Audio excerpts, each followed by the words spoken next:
আমার নিজের কাছে আমার নিজের বিনোদনের মাধ্যম ছিল বই। কিভাবে? ছুটি হলে অবসর পেলে বই পড়তে হবে, গল্পের বই পড়তে হবে, হাদিসের গল্প হোক, যে কোনো গল্প হোক, তারপরে অন্য কোনো বই হোক, যে কোনো বই হোক, পেপার হোক, পত্রিকা হোক, পড়তে হবে। এটা বিনোদনের মাধ্যম। কিন্তু যখন মোবাইল আসলো তখন ফেসবুক এবং ইউটিউব হয়ে গেল বিনোদনের মাধ্যম। এবার যখন আমি ইউরোপ সফর করলাম তখন কি দেখলাম? তখন দেখছি তাদের পাবলিক ট্রেনে, যে পাবলিক ট্রেনে সফর করলাম, গেলাম আসলাম ৩-৪ জায়গায়, আপনারা অনেকেই দেখেছেন ফেসবুকে। পাবলিক ট্রেনে যদি 50 জন ওঠে এক একটা বগিতে, 50 জনের মধ্যে 20 জনের হাতে বই আছে, তারা বই পড়তেছে। দে আর নন মুসলিম, তারা মুসলমান নয়, তারা পর্দা করে নেই, তাদের অন্তরে ঈমান নেই, তাদের পকেটে আইফোন আছে যেটা আপনার চেয়ে দামি, তাদের সুযোগ সুবিধা আপনার চেয়ে উন্নত, তাদের ট্রেন আপনার চেয়ে উন্নত, তাদের যোগাযোগ ব্যবস্থা আপনার চেয়ে উন্নত, জাতিগতভাবে তারা আপনার চেয়ে উন্নত, হাতের মুঠোয় তাদের কাছে সবকিছু, কিন্তু তাদের কাছে বই আছে, তারা বই পড়তেছে। আমি সেই কিছু ছবি তুলে আব্দুর রহমান এবং আব্দুর রহিমের কাছেও পাঠিয়েছি। তার মধ্যে যেই দিন আসি সেই দিন ট্রেন মিস হওয়ার কারণে একটা ট্রেনে অনেক ভিড়, ভিড়ের মধ্যে দাঁড়িয়ে আছে, যেখানে 2 বগির মধ্যে কানেকশন হয়, ওই কানেকশনের বগির মধ্যে দাঁড়িয়ে আছে আরো 6-7 জন দাঁড়িয়ে আছে, পা ফেলার মতো জায়গা নাই। ওই ভিড়ের মধ্যেও 2 জন যুবক বই পড়তেছে।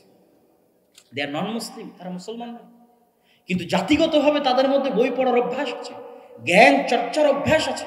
এই জ্ঞান চর্চা দিয়ে তারা পৃথিবী শাসন করতেছে।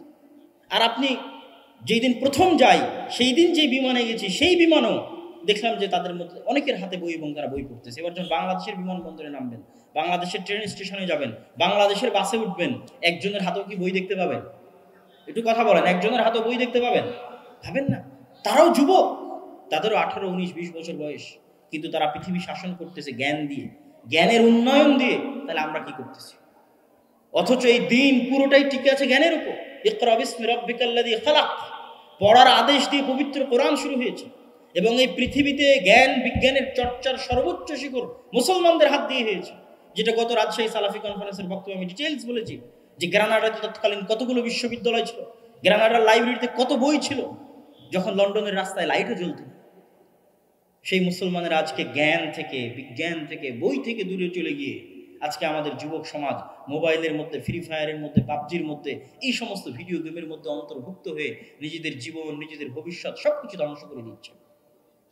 অতএব কোরআনের সাথে সম্পর্ক ছাড়া এবং জ্ঞান চর্চা এবং বই পড়া ছাড়া, জ্ঞান চর্চা এবং বই পড়া ছাড়া মুসলিম জাতির উন্নয়ন সম্ভব নয়। আরো অনেক পদ্ধতি আছে, তবে এই দুইটা জিনিস দুনিয়াবী উন্নয়নের ক্ষেত্রে আমি বলতেছি এই দুইটা জিনিস মৌলিক শর্ত। এই জন্য আপনারা যারা এসেছেন তারা আর একটা হোমওয়ার্ক নেবেন, যেখানে যাবেন নিজে বই পড়ার অভ্যাস গড়ে তুলবেন। আমার ওস্তাদ মুফতি সাঈদ আহমদ পালামপুরি বলতেন, কান কি আইয়াশি মত করো। কান কি আইয়াশি মানে কানের আরামায়েশ। কানের আরামায়েশ কিভাবে? ওই যে শাইখের বক্তব্য, শাইখের বক্তব্য যে কোনো মাসলা জানতে চাইলে ইউটিউবে সার্চ দিলে পাওয়া যায়, কান দিয়ে শুনতে পাওয়া যাচ্ছে। কান দিয়ে শুনে জ্ঞান অর্জন হয় না। বই পড়া কঠিন কাজ, বই নতুন জিনিস জানা কঠিন, ওটা কষ্টকর, ওটা আপনাকে জ্ঞান দিবে।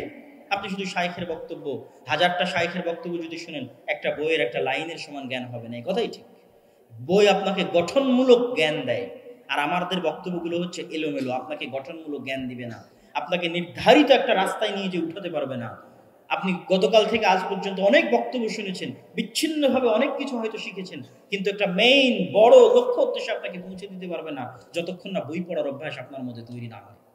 সম্মানিত উপস্থিতি, এই জন্য কোরআন শিক্ষা চালু করার জন্য যেমন জিহাদ যুদ্ধ করবেন, সেরকম নিজে বই পড়ার জন্য, এলাকায় পাঠাগার চালু করার জন্য, লাইব্রেরি চালু করার জন্য, যুবক সমাজকে বইমুখী করার জন্য চেষ্টা করবেন। এটা আপনাদের দায়িত্ব, এবং এটাই আর দাওয়া ইলাল্লাহ করে যাচ্ছে। অনেকেই মনে করেন আর দাওয়া ইলাল্লাহ কি? আর দাওয়া ইলাল্লাহ হচ্ছে শায়েখ আব্দুর রাজ্জাক বিন ইউসুফের যে স্বপ্ন, তিনি যে বক্তব্যে উঠেই বলেন যে এটা সংগঠন মুক্ত জামিয়া সালাফিয়া, দল মুক্ত জামিয়া সালাফিয়া। তা আমি ওনার ওই কথাকে চ্যালেঞ্জ হিসেবে নিয়েছি যে দল ছাড়াও দাওয়াতি কাজ করা যায়, এইটা যেন প্রমাণ করে দেখাতে পারি। শায়েখ আব্দুর রাজ্জাক বিন ইউসুফের মনের মধ্যে লুকায়িত এই বাক্যটা এবং মুখে বলা এই বাক্যটা যেন প্রমাণ করে দেখানো যায় যে হ্যাঁ, দল ছাড়াও দাওয়াতি কাজ করা পসিবল। সেই থিম হচ্ছে দাওয়া ইলাল্লাহ। কিভাবে? সৌদি আরবে দাওয়াতি কাজ হচ্ছে না?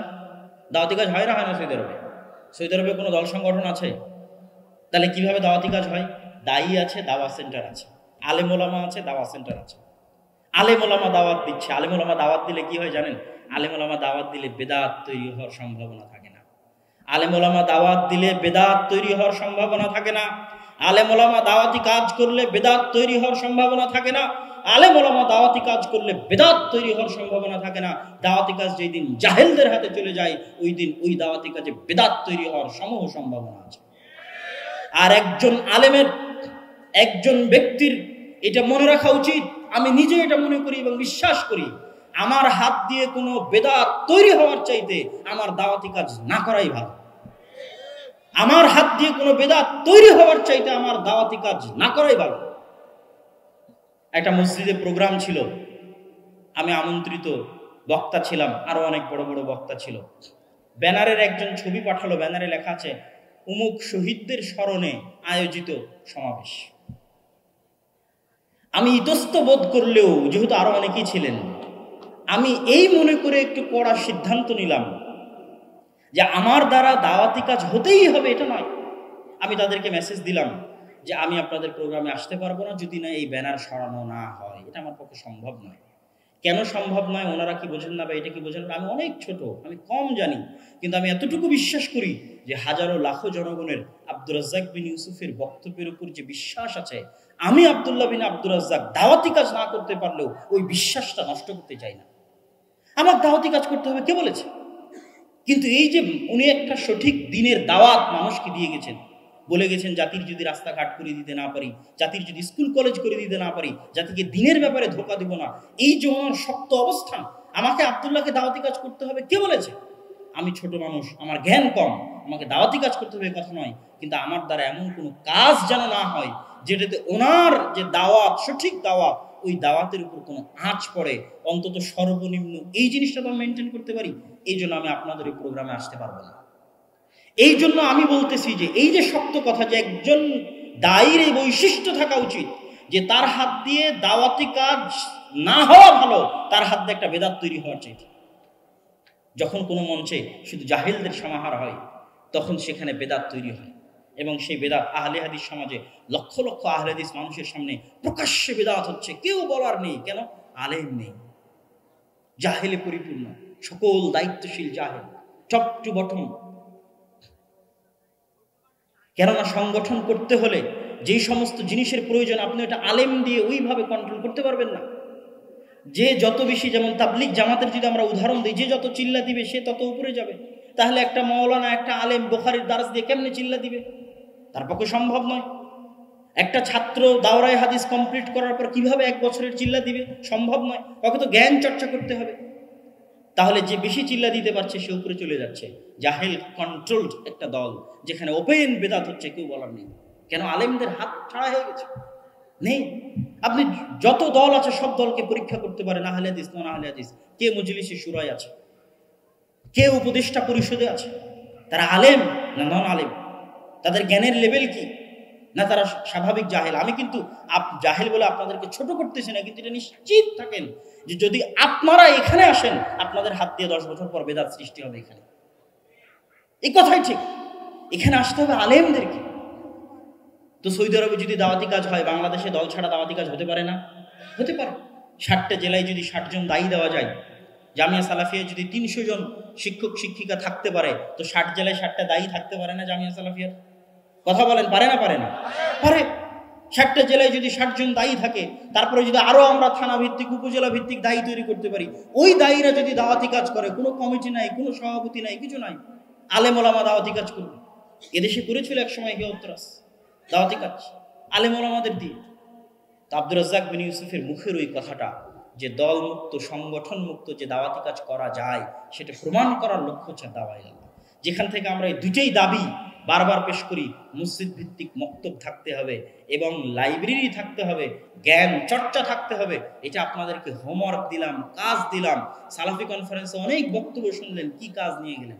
কয়টা মক্তব চালু করতে পেরেছেন, এটা কাজ। কয়টা লাইব্রেরি চালু করতে পেরেছেন, এটা কাজ। কয়টা বই পড়তে পেরেছেন, এটা কাজ। কয়দিন কোরআন তেলাওয়াত করতে পেরেছেন, কোরআন বুঝার চেষ্টা করতে পেরেছেন, এটা কাজ। ওয়াল্লাহি আল্লাহর কসম, যখন আপনার মধ্যে জ্ঞান ঢুকবে, তখন আপনি সমাজে প্রভাব বিস্তার করতে পারবেন। আর যদি জ্ঞানবিহীন থাকেন, এরকম হাজারটা প্রোগ্রামে যে যদি বক্তব্য শুনেন, আপনি সমাজের স্রোতের মতো যাবেন আর আসবেন। আর যদি আপনার মধ্যে জ্ঞান ঢুকে বই পড়ার মাধ্যমে, আপনি সমাজে কল্যাণকর প্রভাব রাখতে পারবেন। সমাজের মূল স্রোতে অন্তর্ভুক্ত হতে পারবেন, এবং ওই দাওয়াতি কাজটা বেশি স্থায়ী এবং বেশি উপকারী। সম্মানিত উপস্থিতি, আমি জানি না আমি আমার এই এলোমেলো কথাগুলোর মধ্যে দিয়ে আপনাদের কোনো উপকার সাধন করতে পারলাম কিনা, তবে এতটুকুই যে সামগ্রিক যদি সারমর্ম করি, তাহলে ইসলামের বা আহলুল হাদিসদের যে রাজনৈতিক চিন্তাধারা, আমাদের যে বস্তুবাদী শিক্ষা ব্যবস্থা, আমাদের আদালতের ব্যবস্থা কি দেখবেন? আদালতের ব্যবস্থা হচ্ছে যে আদালতের কাছে তো সবাই সমান হওয়ার কথা। আলেম ওলামার হাতে ডান্ডা বেড়ি, আর যারা দেখা যাচ্ছে যে পতিতালয়ের মহিলা, তাদের হাতে কোনো হাত করাও নেই। এটা কখনো আদালতের ব্যবস্থা হতে পারে না। ইসলাম এই ধরনের আদালতের ব্যবস্থাকে সমর্থন করে না। আহলুল হাদিসরা সরকারের বিরুদ্ধে বিদ্রোহ করে না, তার মানে এই নয় যে তারা কারো কাছে বিক্রি হয়ে গেছে, কারো গোলাম হয়ে গেছে, কথা নয়। প্রত্যেকটা অন্যায়ের প্রতিবাদ আহলুল হাদিসরা করে এবং করা জানে।